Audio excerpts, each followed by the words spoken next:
કેમ છો મિત્રો? વંદે માતરમ. આપણે જે ગઈકાલે સદિશોના ઘટકોની બે મેથડ જોઈ હતી યાદ છે? સૌથી પહેલા આઈ વાળી, મતલબ સદિશ એ લખવો હોય તો axi + ayj, એના માટે સદિશ હોય એના ઉપરથી x અક્ષ ઉપર લંબ અને y અક્ષ ઉપર લંબ દોરી દેશો. જે ax વધે એ x ઘટક થયો, જે ay આવે એ તમારો y ઘટક થયો. એના ઉપરથી સદિશ a બરાબર axi + ayj. આ પ્રમાણે સદિશોની પહેલી મેથડ આપણે જોઈ હતી, જે આઈ વાળી મેથડ કહેવાય. બીજી મેથડ આપણે ગઈકાલે જોઈ હતી થીટા વાળી. જો સદિશમાં આપણે થીટા આપેલા હોય, નહીં કે x અને y ઉપર યામ, તો તમે થીટા નો ઉપયોગ કરી શકો. યાદ છે?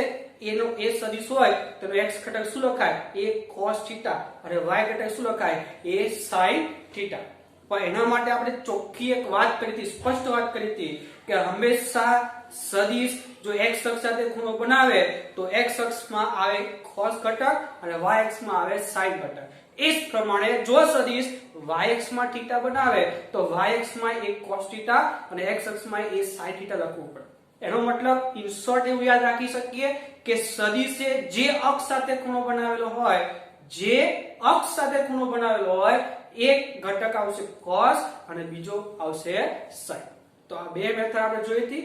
હજી આપણે એક દાખલો જોઈએ. તો જો આ રીતનો દાખલો છે. સદિશ a, સદિશ b, સદિશ c આપેલા છે. એના ત્રણના મૂલ્યમાંથી એકનું મૂલ્ય આપ્યું છે, જે બેનું આપણે શોધવાનું છે.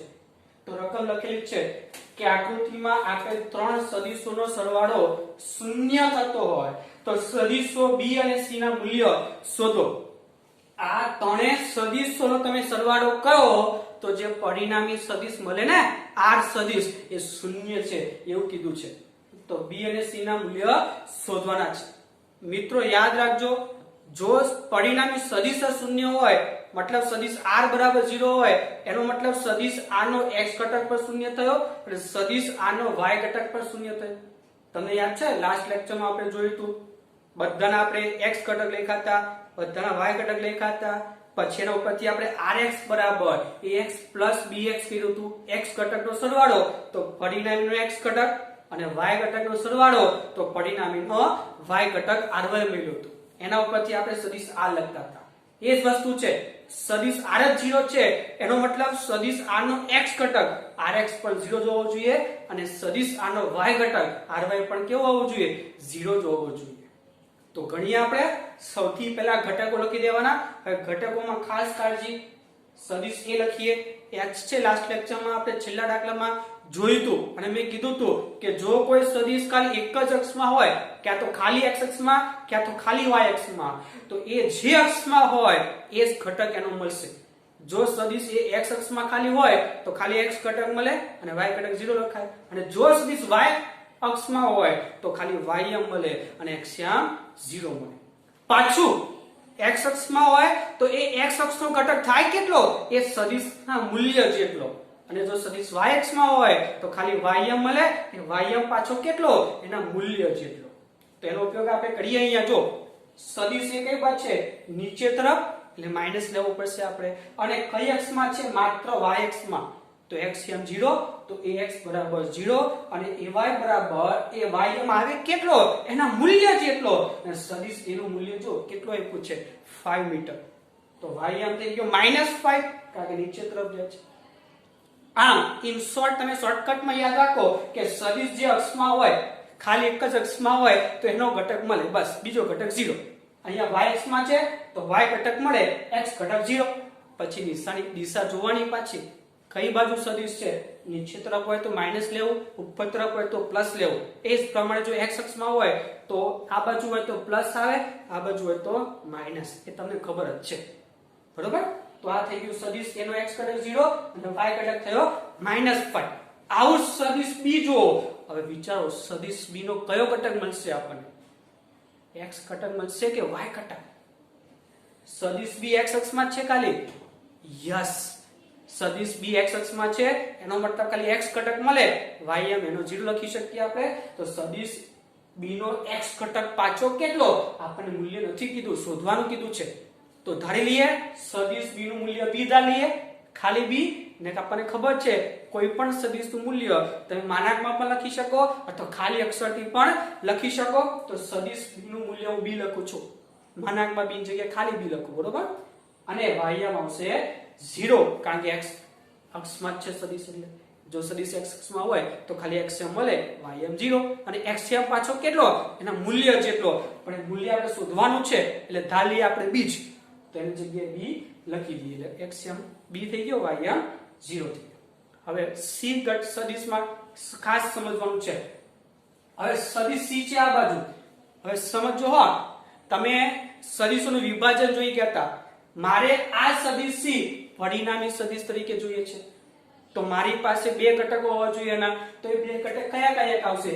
એક આ બાજુ આવશે x ઘટક અને એક આ બાજુ આવશે y ઘટક. તમે સદિશોનો કરો સરવાળો એટલે તમને સદિશ c પરિણામી તરીકે મળી જાય. આ x ઘટક આ y, તમે આને અહીંયા શિફ્ટ કરી દો તો જો આ સદિશનું પૂછ, આ સદિશનું c એટલે એક ઘટક થઈ ગયો, અને આ જે છે અહીંયા શિફ્ટ કરો એટલે આના શીર્ષ ઉપર આ બીજાનું શું આવી જાય? પૂછ, બીજા ઘટકનું પૂછ. એટલે તમે પછી જોઈન કરી દો એટલે c છે એ આપણે આ બે ઘટકનો પરિણામી કહેવાય. આ સદિશોનું વિભાજનમાં આપણે જોઈ ગયા હતા, તો એ વસ્તુ અહીંયા વિભાજન આપણે કર્યું છે. સદિશ c હોય આ રીતે તો એક ઘટક આ બાજુ મળે, એક ઘટક ક્યાં મળે આપણને? ઉપર તરફ. જો શોર્ટકટમાં યાદ રાખવું હોય મિત્રો તો હવે પછી જોવાનું શું કે આપણું તીર કઈ બાજુ છે. સદિશનું તીર જે બાજુ હોય એ બાજુના ઘટકો પાડવાના. આ ઇનશોર્ટ યાદ રાખવું. આ વિભાજન વાળું જો યાદ ના રાખવું હોય અથવા તમને અઘરું પડતું હોય તો વિભાજન વાળું કાઢી નાખવાનું.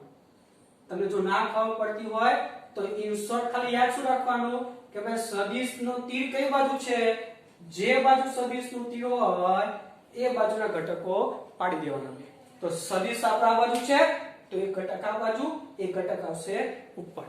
તો x ઘટક આ બાજુ અને y ઘટક આ બાજુ, કારણ કે સદિશ xy સમતલમાં છે, ખાલી કોઈ એક અક્ષમાં નથી. એ કોઈ અહીંયા a અને b કોઈ એક જ અક્ષમાં હતો એટલે ખાલી એક જ યામ આપણને મળતા હતા, પણ સદિશ c xy સમતલમાં છે એટલે ફરજિયાત બે યામ એના મળશે, બે ઘટકો મળશે.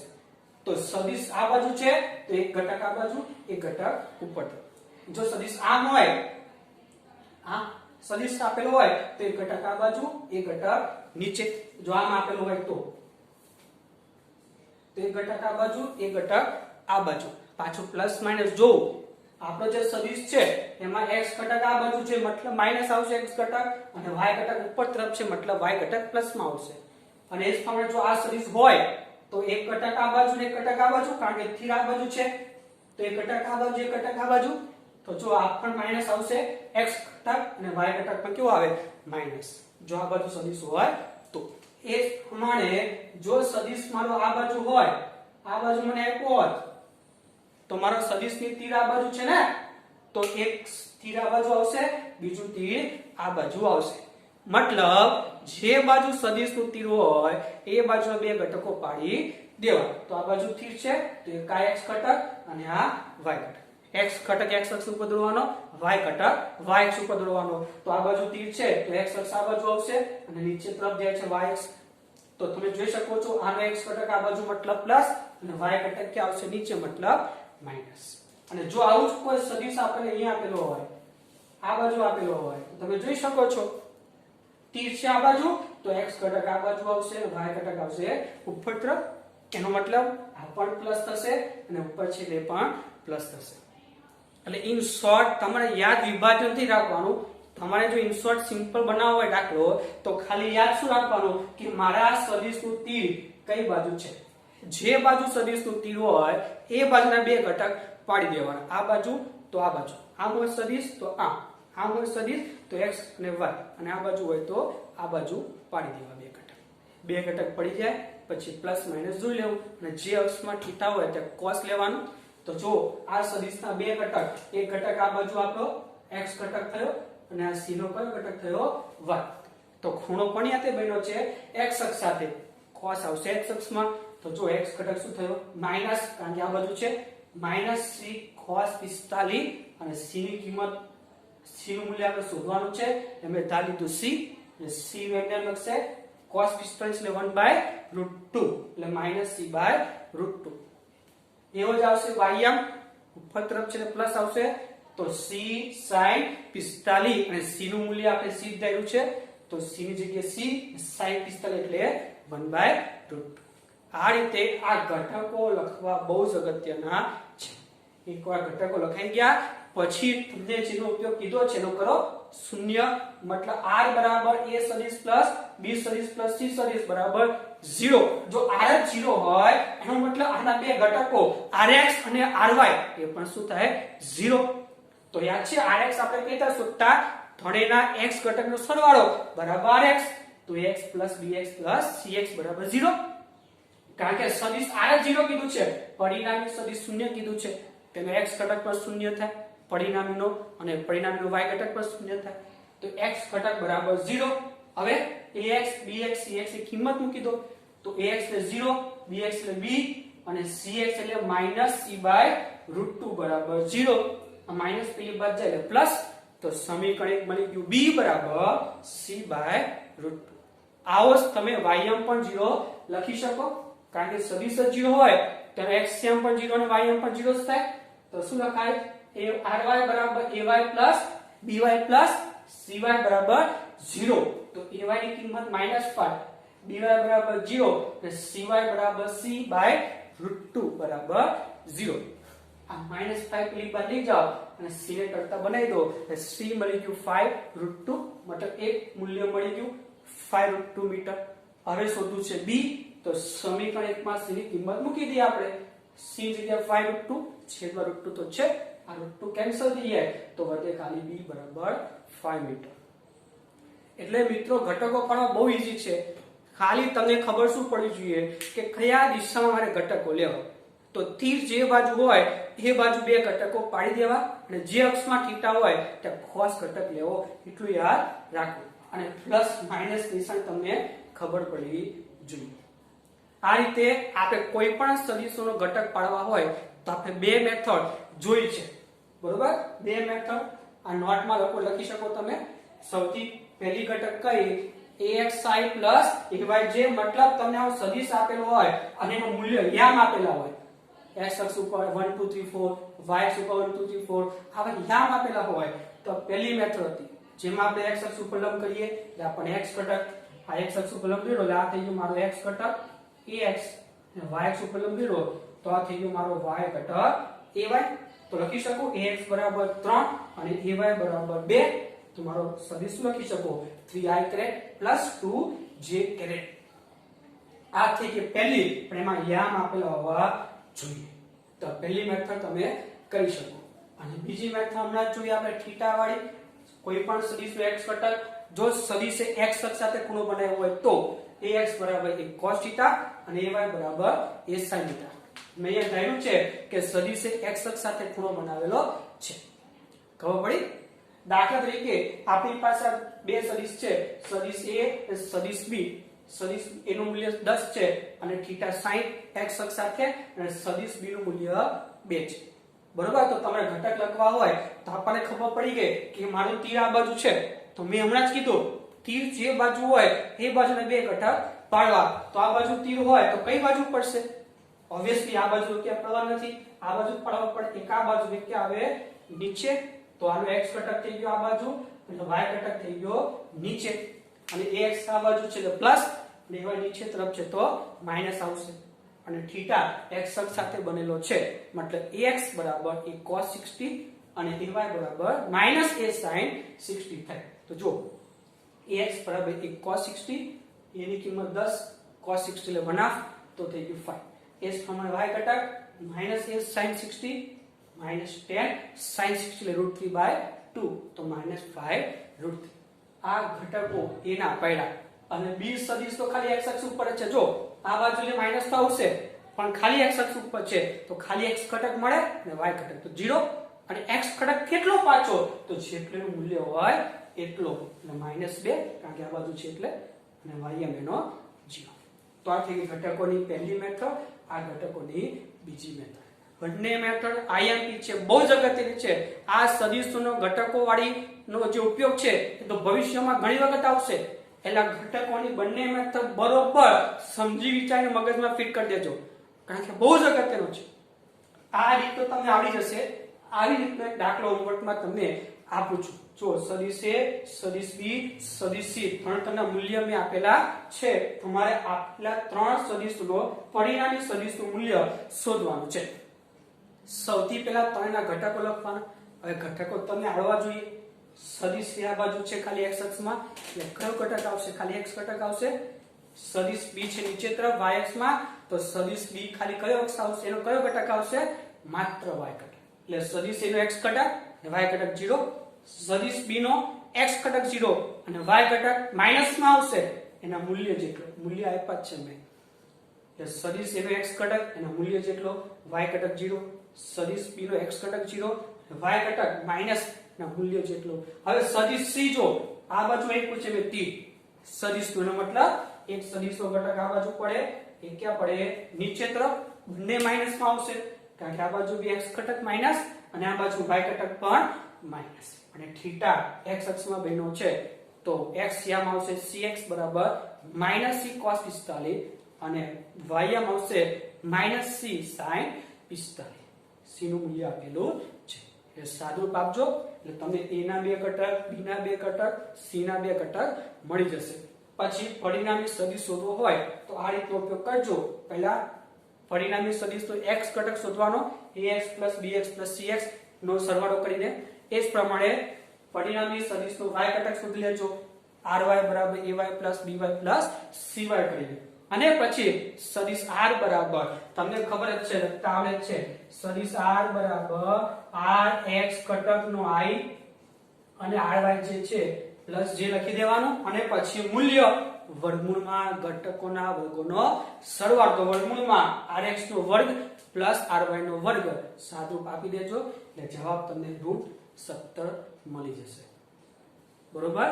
તો અહીંયા આપણે બે મેથડ પૂરી કરી ઘટકો લખવાની, એક આ ij વાળી અને બીજી થીટા વાળી. બરોબર. તો બરોબર સમજી વિચારને લખી લો પછી આપણે આગળ જઈએ. ચાલો મિત્રો આગળ જઈએ આપણે હવે. તો બહુ જ અગત્યનું ઉદાહરણ છે, ઉદાહરણ નંબર 4.2, જેમાંથી આપણને બહુ અગત્યનું સૂત્ર મળવાનું છે એટલે ખાસ બરોબર જોજો આમાં. તો નંબર 4.2 એવું છે કે ભાઈ આપેલા સદિશો a અને b ના પરિણામી સદિશનું માન એટલે મૂલ્ય અને દિશા, તેના મૂલ્ય અને તેની વચ્ચેના ખૂણા થીટાના પદમાં મેળવવાના છે. આપણી પાસે જે બે સદિશો a અને b છે ને એમનું જે પરિણામી સદિશ હોય એ પરિણામી સદિશનું મૂલ્ય અને દિશા એ બંને તેમના મૂલ્ય મતલબ a નું મૂલ્ય અને b નું મૂલ્ય તથા તેમની વચ્ચેનો ખૂણો મતલબ છે a અને b વચ્ચે ખૂણો હોય થીટા એના પદમાં મેળવવાનો છે. તો જો આવી એક આકૃતિ બનેલી છે. સૌથી પહેલા આપણી પાસે બે સદિશો o થી p, એ સદિશ ખાલી o થી p છે. જો અહીંયા o આ પૂછ અને આ શીર્ષ એટલે OP બરાબર એ સદિશ છે અને એનું મૂલ્ય આપણે એ ધાર્યું છે. એવું સદિશ છે આપણો b સદિશ o થી q, સદિશ b નું મૂલ્ય પણ b ધાર્યું છે અને આ બે સદિશો વચ્ચેનો ખૂણો થીટા આપણે લખેલો છે કારણ કે આપણે કીધું છે પરિણામી સદિશનું મૂલ્ય એ સદિશ a નું મૂલ્ય, સદિશ b નું મૂલ્ય અને તેમની વચ્ચેનો ખૂણો જે બને છે તેના પદમાં મેળવવાનું છે. તો આ સદિશ થઈ ગયો. હવે પરિણામી સદિશ મેળવવા માટે જો અહીંયા આ બંને સદિશો સબાચ બનાવે, સમાંતર બાજુ ચતુષ્કોણ O Q S P. તો યાદ છે તમને સમાંતર બાજુ ચતુષ્કોણની મેથડ મેં કીધેલી હતી. આપણે ત્રિકોણની મેથડ અને સમાંતર બાજુ ચતુષ્કોણની મેથડ પણ જોઈ ગયેલા છીએ. એમાં આ સદિશ જે b છે મારે a અને b નો પરિણામી લેવો હોય તો ફરજિયાત જે બીજો સદિશ છે એનું જે પૂછ છે એ પહેલા સદિશના શીર્ષ ઉપર આવવું જોઈએ. તમે જોઈ શકો છો આ સદિશ b નું જે પૂછ છે એ સદિશ એના શીર્ષ ઉપર નથી પરંતુ એના પૂછ ઉપર છે. શીર્ષ ઉપર આવવું જોઈએ ને. તો શું કરું, આ બેઠે બેઠા સદિશને અહીંયા શિફ્ટ કરી દઉં. આ ખૂણો અહીંયા સદિશ b બની ગયો મારો. હવે આ થઈ ગયો મારો સદિશ b જે a ના શીર્ષ ઉપર b નું શું આવી જાય, પૂછ આવી જાય એટલે સદિશ a અને અમારો સદિશ b થઈ ગયો. માત્ર અહીંયા શિફ્ટ કર્યું છે પરંતુ ખાસ શું યાદ રાખવાનું, આ શિફ્ટિંગમાં એનું મૂલ્ય બદલાવું ના જોઈએ. મતલબ આ મૂલ્ય જે b છે એ જોવું જોઈએ અને અહીંયા જે થીટા બને છે એ થીટા અહીંયા હોવો જોઈએ. મતલબ દિશા પણ બદલાવી જોઈએ નહીં અને મૂલ્ય પણ બદલાવવું જોઈએ નહીં. એ પ્રમાણે શિફ્ટિંગ કરવાનું. ખબર છે ને કે સદિશ A ના શીર્ષ ઉપર ફરજિયાત સદિશ B નું પૂછ આવવું જોઈએ તો જ પરિણામી સદિશ મળે. તો સદિશ B ને આપણે અહીંયા લાવી દીધા. હવે બે શીર્ષ જોડી દો, એ પૂછ જોડી દો તો આ O થી S જે છે એ આપણો પરિણામી સદિશ બની જાય. તો પરિણામી સદિશ R બરાબર A + B આપણે લખી શકીએ. મતલબ સદિશોના સરવાળા માટે ની સમાંતર બાજુ ચતુષ્કોણની રીતનો ઉપયોગ કરીએ તો સદિશ R બરાબર A + B આપણને સદિશ A + સદિશ B આપણને મળે છે. બરોબર, આવડી જશે. સદિશ B ને સદિશ A ના શીર્ષ ઉપર શિફ્ટિંગ કરી લો અને છોડી દો એટલે OS આપણને મળી જાય જે આપણો પરિણામી સદિશ થઈ ગયો. R સદિશ બરાબર A સદિશ + B સદિશ. હવે આગળ જઈએ. હવે જોજો હા, અહીંયા SN એ OP ને લંબ છે. આપણે જે SN દોર્યો છે એ OP ને કેવો છે? લંબ છે. અને એવું જ PM એ OS ને લંબ. મતલબ તમે જે PM દોર્યો છે એ OS ને લંબ છે. એનો મતલબ શું થઈ ગયો? તમે આ ત્રિકોણનો ઉપયોગ કરો OSN. એ ત્રિકોણમાં આ થઈ ગયો આપણો કોણ. તો શું લખી શકો? OS નો વર્ગ બરાબર SN નો વર્ગ પ્લસ ON નો વર્ગ લખી શકો. તો OS બરાબર OS square plus SN square. હવે ON અને SN શું છે કે જોઈ લઈએ આપણે આકૃતિ ઉપરથી. તો સૌથી પહેલા ON તો લખી શકીએ આપણે ON બરાબર OP plus PN. OP plus PN. હવે OP તો શું છે? ખાલી સદિશ એનું મૂલ્ય. અહીંયાથી એનું મૂલ્ય કેટલું? A. જોજો ખાલી મૂલ્ય બોલું છું, સદિશ નથી લખવું, આપણે મૂલ્ય લખવું છે. તો આનું મૂલ્ય કેટલું? ખાલી A. હવે તો આનું મૂલ્ય તો જો આ કોણ PNS આ 90 તો આ થઈ ગયો આપણો કોણ. તો આ થીટા તો આ થઈ ગઈ પાછળની બાજુ. તો તમે ખાલી આ ત્રિકોણ માટે cos થીટા વાપરો તો શું થાય? cos થીટા બરાબર પાછળની બાજુ PN ના છેદમાં કોણ છે B. તો આના ઉપરથી PN શું થઈ જાય? B cos theta. તો આ થઈ ગયું B cos થીટા. અને એવું જ આ મૂલ્ય B sin થીટા થશે.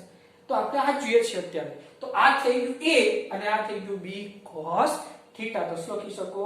ON બરાબર A + B cos થીટા અને SN બરાબર B sin થીટા. એટલે આ રીતે બે લંબ દોરી દીધા આપણે. એના ઉપરથી એક સમીકરણ આપણને આ મળ્યું. એમાં ON અને SN ની કિંમત આપણે મૂકી દઈએ તો શું થશે? હવે જો OS નો વર્ગ બરાબર પહેલું હતું આપણું કયું? તો હતું ON. ON એટલે A + B આખાનો વર્ગ. તો શું થઈ ગયું? A + B આખાનો વર્ગ. અને બીજું હતું આપણા માટે SN અને SN બરાબર B sin થીટા નો વર્ગ. તો A + B આખાનો વર્ગ છે. તો તમે 10મા ધોરણમાં ભણી ગયા છો. A નો વર્ગ + B નો વર્ગ + 2AB cos થીટા. તો A નો વર્ગ + 2AB cos થીટા અને અંતિમ પદનો વર્ગ B² cos² થીટા. યાદ છે ને? A + B આખાનો વર્ગ. તો શું થતું? A નો વર્ગ + B નો વર્ગ + 2AB. A નો વર્ગ + B નો વર્ગ + 2AB એ છે આ A અને આખે આખું B. એટલે A નો વર્ગ + B નો વર્ગ એટલે આનો વર્ગ B² cos² theta + 2AB. 2AB આપણા માટે cos થીટા છે. તો આ થઈ ગયો વર્ગ અને આનો વર્ગ થશે B² sin² થીટા. આ બંનેમાંથી B² કોમન કાઢો તો વધે શું? cos² થીટા + sin² થીટા જેનું મૂલ્ય 1 થશે. તો વધે ખાલી B². તો થઈ ગયું OS એટલે શું? OS એટલે પરિણામી સદિશનું મૂલ્ય. બરોબર, જોજો અહીંયા બધા મૂલ્ય લીધા છે આપણે. તો આનું પણ મૂલ્ય લેવાનું અને આનું મૂલ્ય આપણે આરે જ લખીએ તો શું થઈ જાય? અહીંયા R² = A² + B² + 2AB cos theta. આના ઉપરથી પરિણામી સદિશ કેટલો મળે આપણને? વર્ગમૂળની અંદર A² + B² + 2AB cos theta. આ મિત્રો પહેલું અગત્યનું સમીકરણ છે. આ ઉદાહરણ ઉપરથી જ્યારે તમે આનો ઉપયોગ ક્યારે કરવાનો? જ્યારે તમને A નું મૂલ્ય આપ્યું હોય, B નું મૂલ્ય આપેલું હોય અને એ બે સદિશો વચ્ચેનો ખૂણો આપેલો હોય. જોજો અહીંયા થીટા એ A અને B વચ્ચેનો ખૂણો છે, નહીં કે કોઈ બીજા અક્ષ સાથેનો ખૂણો. માત્ર A અને B વચ્ચેનો ખૂણો હોવો જોઈએ થીટા. અને જો A નું મૂલ્ય અને B નું મૂલ્ય આપેલું હોય તો પરિણામી સદિશ શોધવા માટે આનો ઉપયોગ કરવો. એટલે આપણી પાસે હવે પરિણામી સદિશની બે મેથડ છે. એક આનો ઉપયોગ કરતા આપણે હમણાં જોઈ ગયા આપણે ઘટકો પાડીને Rx અને Ry શોધીને. બરોબર, પણ એનો ઉપયોગ ક્યારે કરાય? જ્યારે ત્રણે સદિશો અલગ અલગ હોય અને ત્રણે સદિશો અલગ અલગ x અક્ષ સાથે ખૂણો બનાવતા હોય, એકબીજા સાથે નહીં. ત્યારે તમે આનો ઉપયોગ કરી શકો ઘટકો વાળી. અને પરંતુ આનો ઉપયોગ ક્યારે કરાય? જ્યારે સદિશ a અને b હોય અને તેમની વચ્ચેનો ખૂણો આપેલો હોય ત્યારે એનો ઉપયોગ કરવાનો આનો, નહીં કે ઘટકો વાળો. એટલે આ બે વચ્ચે ડિફરન્સ ખબર હોવી જોઈએ. ઘટકો વાળી મેથડ ક્યાં લેવી? જે બધા સદિશો અલગ અલગ હોય અને બધાના ખૂણા અલગ અલગ હોય, એકબીજા સાથે ના હોય. આ રીત ક્યાં લેવી? જ્યારે બે સદિશો હોય, એમના મૂલ્ય હોય અને તેમની વચ્ચેનો ખૂણો હોય ત્યારે આનો ઉપયોગ કરવો. તો આ થઈ ગયો પરિણામી સદિશનું મૂલ્ય. એકદમ સિમ્પલ છે. પછી આપણે દિશા પણ કીધી છે. હવે જોજો, હા, આ જે સમીકરણ મળ્યું ને એને આપણે a અને b ના પરિણામી સદિશનું મૂલ્ય તો કહીએ છીએ, પણ સાથે સાથે એને કોસાઇન નો નિયમ પણ કહે છે. યાદ રાખો, આ નિયમને કોસાઇન નો નિયમ પણ કહે છે.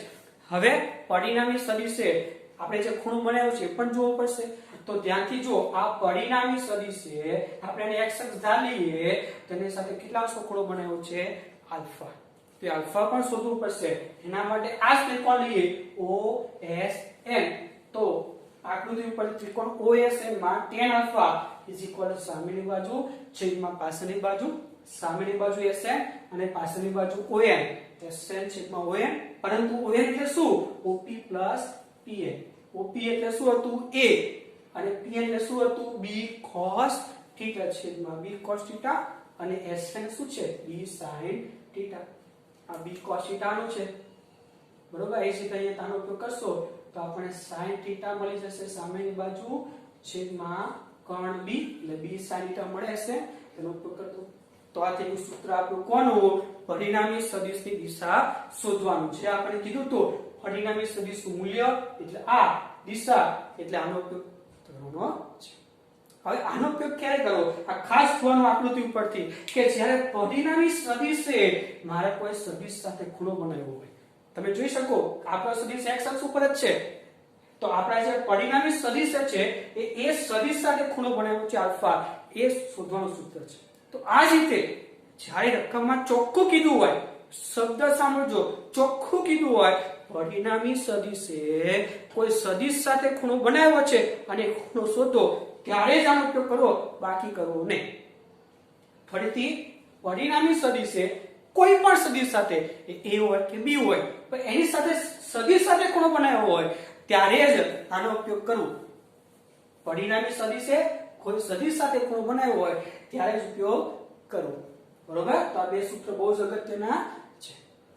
તો જે આપણે ઉદાહરણ આપ્યું છે એના ઉપર અહીંયા સુધી છે, પરંતુ આ જ દાખલામાં થોડુંક આપણે આગળ જવાનું છે. તો એ થોડુંક આગળ જઈએ આપણે શું કહીએ?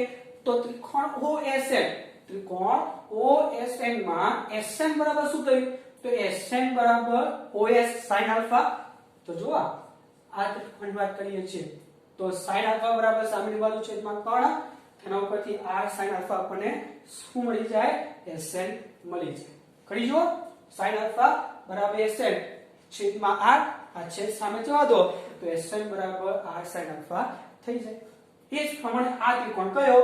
તો ત્રિકોણ PSN. જો PSN માં ફરીથી SN મેળવવું છે તો આ માટે આનું સૂત્ર sin θ બરાબર SN છેદમાં b. તો SN બરાબર b sin θ. બંને SN છે તો બધું સરખાઈ દઈએ આપણે. તો સરખાવ ઉપરથી sin છે r છેદમાં sin θ બરાબર b છેદમાં sin આલ્ફા મળી ગયું. આ જ પ્રમાણે તમે PM બરાબર, આ PM બરાબર શું લખી શકો? તો a sin આલ્ફા. PM બરાબર a મતલબ કયો ત્રિકોણ? OMP. કારણ કે આ પણ શું થયું? લંબસ થયો. તો શું થયું? આ OMP માં આ આલ્ફા આ શોધવું છે તો sin આલ્ફા કરી દઈએ. તો sin આલ્ફા છેદમાં થઈ ગયો કર્ણ, જે આપણો a છે એના ઉપરથી આપણે શું મળી જાય? a sin alpha. અને એ જ પ્રમાણે તમે આની વાત કરો SMP, એમાં પણ sin બીટા થશે. sin બીટા બરાબર સામેની બાજુ છેદમાં કર્ણ છે b, તો થઈ ગયું b sin બીટા. એટલે બંને PM તમે સરખાઈ દો. એટલે તમે આ સમીકરણ સરખાઈ દો, એના ઉપરથી આ છેદમાં જાય તો a sin બીટા બરાબર b sin આલ્ફા. આ સમીકરણ નંબર 4 અને સમીકરણ 3 તમે સરખાવો. હવે જો આ b sin alpha, b sin alpha, તો જો આ સરખું હોય તો આ પણ સરખું જ હોય. તો ત્રણે ત્રણ આપણે સરખાવી શકીએ. r upon sin θ બરાબર a upon sin બીટા બરાબર b upon sin આલ્ફા. આ સમીકરણ યાદ રાખવું છે. આ જ ઉદાહરણ છે એ ખરેખર અહીંયા પૂરું થઈ જાય અહીંયા સુધી, બરોબર. પણ આ જે છે તમારા કામની વસ્તુ છે. આપણે શોર્ટ દાખલા ગણીએ જે ડબલ નીટમાં એમાંનો ઉપયોગ આવશે. આ જે સમીકરણ છે ને એને કહેવાય છે સાઇન નો નિયમ. યાદ રાખો, આને કહેવાય સાઇન નો નિયમ, આ તો કોસાઇન નો નિયમ. આનો બહુ જ ઉપયોગ થશે. હવે આ સમીકરણ યાદ કેવી રીતે રાખવું તો જોજો, r upon sin θ. તો જો આપણી પાસે ત્રણ સદિશ છે, એક a, એક b અને એક પરિણામી સદિશ. જોજો હવે હા, તો r અહીંયા છે r upon sin θ. તો સદિશ r અને θ છે a અને b વચ્ચેનો. મતલબ ત્રીજો સદિશ હોય તો sin θ કોણ લેવાનો? બીજા બે સદિશ વચ્ચેનો. કે સદિશ r છે ઉપર તો છેદમાં θ કોની વચ્ચે લેવાનો? બાકીના બે સદિશ વચ્ચેનો. તો બાકીના બે વચ્ચે ખૂણો કેટલો છે? θ. તો શું થઈ ગયું? r upon sin θ. હવે એ જ પ્રમાણે a તો જો હા, આ સદિશ a તો છેદમાં θ કોની વચ્ચે લેવાનો? બાકીના બે વચ્ચે. તો બાકીના બે લાગે ત્યાં જે ખૂણો છે બીટા, તો થઈ ગયું a upon sin β. અને ત્રીજું આવે છે જો ઉપર અહીંયા b upon, તો અહીંયા છે b ના છેદમાં θ કોની વચ્ચે લેવાનો? બાકીના બે સદિશ. મતલબ આ બે વચ્ચે જે ખૂણો કેટલો છે? આલ્ફા. તો થઈ ગયું b upon sin આલ્ફા. આ રીતે યાદ રાખવાનું. ત્રણ સદિશ તો પર કોઈ પણ એક સદિશનું મૂલ્ય છેદમાં બાકીના બે સદિશો વચ્ચે જે ખૂણો બનતો હોય એ ઇઝ ઇક્વલ ટુ બીજા સદિશનું મૂલ્ય છેદમાં બાકીના બે સદિશ વચ્ચેનો ખૂણો અને ઇઝ ઇક્વલ ટુ ત્રીજો સદિશનું મૂલ્ય છેદમાં બાકીના બે સદિશ વચ્ચેનો ખૂણો. લખી શકીએ r છેદમાં બે વચ્ચે ખૂણો sin θ, a આ બે વચ્ચે સદિશનો ખૂણો sin β અને b છેદમાં r અને e વચ્ચેનો ખૂણો આલ્ફા sin આલ્ફા. આ રીતે યાદ રાખવાનું છે. તમે કોઈ પણ બે નો ઉપયોગ કરીને આ બે લો, આ બે લો, ક્યાં બે લો દાખલો ગણી શકો છો. તો આ જે ઉદાહરણ જોયું એમાં ત્રણ આપણી પાસે સૂત્ર થયા. પહેલું થઈ ગયું પરિણામી સદિશનું. કેમ આવું? જ્યાં સદિશ a નું મૂલ્ય, સદિશ b નું મૂલ્ય અને બે સદિશો વચ્ચે ખૂણો હોય ત્યારે જ. પછી આ કેમ લેવું? જ્યાં પરિણામી સદિશે કોઈ સદિશ સાથે ખૂણો બનાવેલો હોય ત્યારે પરિણામી સદિશે બીજા સદિશ સાથે ખૂણો બનાવ્યો હોય ત્યારે. અને આનો ઉપયોગ તમને ક્યારેક એવું બને કે ત્રણના મૂલ્ય આપ્યા હોય, બે થીટા ના આપેલા હોય, અથવા એકનું મૂલ્ય અને બે થીટા આપેલા હોય, બાકીના બે ના મૂલ્ય ના આપેલા હોય, તો આનો ઉપયોગ કરીને તમે મેળવી શકો છો. એક ઉદાહરણ જોઈએ તો આપણને ખ્યાલ આવશે. તો નેક્સ્ટ ઉદાહરણ છે ઉદાહરણ નંબર 4.3. આના લગતું જ છે. જોઈએ એક મોટર બોટ ઉત્તર દિશામાં 25 કિલોમીટર પર કલાક ના વેગથી ગતિ કરે છે. મોટર બોટ ઉત્તર દિશા ઉપર, તો જો અહીંયા vb ઉપર લખેલું છે. આ થઈ ગયો બોટનો વેગ જે છે આપણી પાસે 25, એટલે vb બરાબર આપણી પાસે છે 25 કિલોમીટર પર કલાક. પછી અને આ વિસ્તારમાં પાણીના પ્રવાહનો વેગ 10 કિલોમીટર પર કલાક. જેની દિશા પાણીનો જે પ્રવાહ છે તેની દિશા કઈ બાજુ? દક્ષિણથી પૂર્વ તરફ. જો દક્ષિણથી જવાનું પૂર્વ તરફ, તો દક્ષિણ બાજુ, ત્યાંથી પૂર્વ એટલે આમ જવાનું પૂર્વ તરફ 60 અંશના ખૂણે. તો દક્ષિણથી 60 પૂર્વ તરફ જવાનું, મતલબ આ vc. તો vc આપણી પાસે છે 10 કિલોમીટર પર અવર. જે vc એટલે કે પ્રવાહ, પાણીનો જે વેગ આપ્યો છે એ. તો પાણીના પ્રવાહનો વેગ થઈ ગયો 10. vc જે દક્ષિણથી પૂર્વ તરફ જવાનું 60 અંશના ખૂણે કીધું છે. તો મોટર બોટનો પરિણામી વેગ શોધો. તો આપણી પાસે બે સદિશ થઈ ગયા, એક vb અને vc. જો ચોપડીમાં થોડી પ્રિન્ટિંગ મિસ્ટેક છે. જે થીટા છે એ ખાલી અહીંયા સુધી આપ્યો છે આ બે વચ્ચે, પણ ખરેખર થીટા આખો છે. જે આપણી આકૃતિમાં છે એ પ્રમાણે દોડી દેવો, બરોબર. તો એ છે vb અને vc બે સદિશ છે અને બે વચ્ચે ખૂણો છે આપણી પાસે. જો આ vb સદિશ આ vc આખે આખો જે થીટા દોર્યો છે ને, બે સદિશો વચ્ચે ખૂણો છે.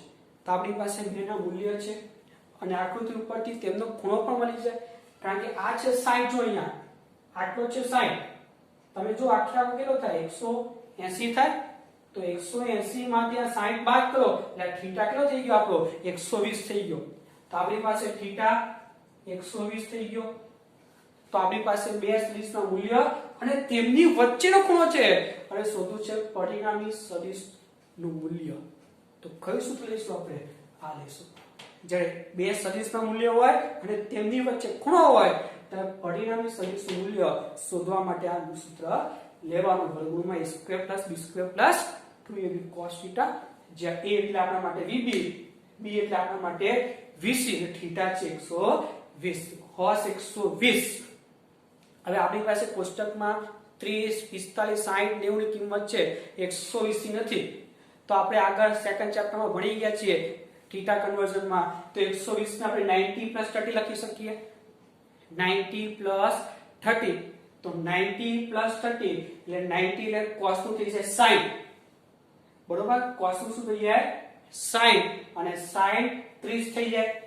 અને 90 પ્લસ છે એટલે આપણું બીજું ચરણ એકમ વર્તુળ મેથ્સમાં આવશે, એકમ વર્તુળ, બરોબર. એવું હશે તો આના પછીના લેક્ચરમાં એકમ વર્તુળની ઝલક થોડીક હું તમને બતાવી દઈશ, ડિટેલમાં નહીં પણ તમને થોડી ખ્યાલ આવે એના માટે નાનો પોઈન્ટ એકમ વર્તુળનો હું મૂકી દઈશ આના પછીના લેક્ચરમાં, બરોબર.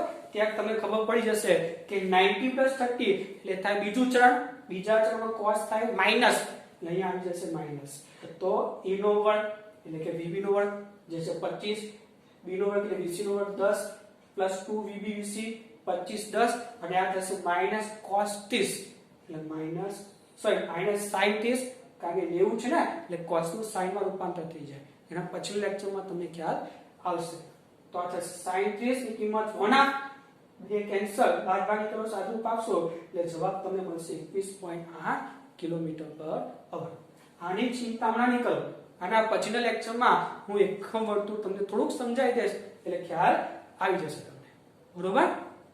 તો આ થઈ ગયું vb², આ થઈ ગયું vc², 2vb vc અને cos 90 + 30 એટલે cos 90 છે તો sin માં રૂપાંતર થઈ જાય અને પ્લસ છે એટલે બીજું ચરણ આવે જેમાં cos માઈનસ માં હોય એટલે આ થઈ જાય માઈનસ sin 30 એટલે માઈનસ ને આગળ લઈ લીધા, સાદું પાડશો એટલે જવાબ તમને મળી જશે. આ થઈ ગયું પરિણામી સદિશનું મૂલ્ય. અને જો દિશા શોધવી હોય તો અહીંયા જો આ પરિણામી સદિશે આ vb સાથે ખૂણો બનાવ્યો છે phi, એ phi શોધી આપણે. પરિણામી અહીંયા હતું ને, પરિણામી સદિશે કોઈ સદિશ સાથે ખૂણો બનાવ્યો હોય તો પરિણામી સદિશ એટલે આ, જો સબાચની મેથડ આ vb આ vc, તો આ vc નો અહીંયા શિફ્ટ કરી દો તો આ થઈ ગયું મારો પરિણામી સદિશ, આ થાય ને, તો r એટલે મારો પરિણામી સદિશ જે મેં શોધી લીધો છે. હવે દિશા જે આ સદિશ સાથે કેટલા ખૂણો બનાવે છે phi, તેના માટે આનો ઉપયોગ કરીએ. તમે ડાયરેક્ટ આનો ઉપયોગ પણ કરી શકો, tan phi નો એ લો tan phi = b sin θ છેદમાં a + b cos θ, પણ આ તો તમને આવડશે, મારે આ તમને સમજાવવું છે એટલે, બરોબર. આનો ઉપયોગ કરીએ આપણે.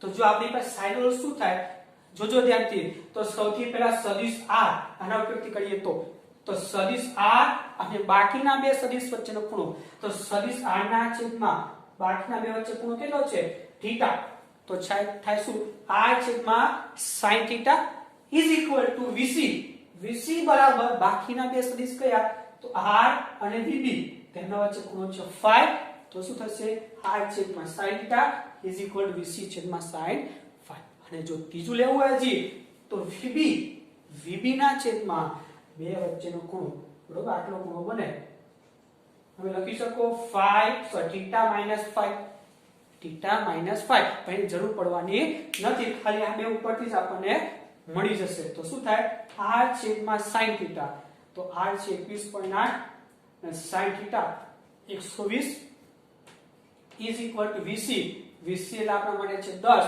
છેદમાં sin phi શોધવાનું છે, તો phi ને કરતા બનાવીએ તો અહીંયા થઈ ગયું sin 90 + 30, ફરીથી આના જેવું 90 + 30 છે તો sin નું થઈ જાય cos 30 અને cos બીજા ચરણમાં sin પ્લસ છે પાછો એટલે અહીંયા જવાબ પ્લસ માં આવશે, તો અહીંયા થઈ જશે cos 30 એટલે √3/2 એટલે બે અહીંયા ભગાઈ જાય 5 થઈ જાય, તો થશે 5√3 છેદમાં 21.8 ભાગાકાર કરો એટલે 0.3970 થશે. હવે મેં તમને કોષ્ટકમાં પાછળ જે લોગેરિધમ હોય sin 10 એની વેલ્યુ શોધતા શીખવાડેલી છે, તો એ પાછળ જવાનું લોગ ટેબલમાં sin માં, નેચરલ sin માં અને 0.3970 ની નજીકમાં નજીક જવાનું. તમે જોશો ને તો 0.3971 આવશે, ચાલશે, વાંધો નહીં. તેમાં જવાબ કેટલો આવશે 23 ડિગ્રી અને 24 કડા. પરંતુ ચોપડીમાં જો આખી ડિગ્રી હોય તો તમે જ્યારે સાઈનનો લોગ જોશો ને ત્યારે જે આપણી પાસે 24 મિનિટ છે ને એની ઉપર જોવાનું, એની નીચે સોરી 24 કડા જે છે એની નીચે લખ્યું છે 0.4. તો જો તમે આખો જવાબ ડિગ્રીમાં લખવો હોય આખો જ તો 0.4 વાળી ડિગ્રી લેવાની, અને જો તમારે મિનિટ અને કડામાં ડિગ્રી અને કડામાં લખવું હોય તો આ રીતે લખો. પણ આપણે બહુ આ જ મેથડ વાપરીશું. તો ચોપડીમાં છે એટલે લખું છું, બાકી લખવાની કોઈ જરૂર નથી. આપણે આ જ મેથડથી લખશું.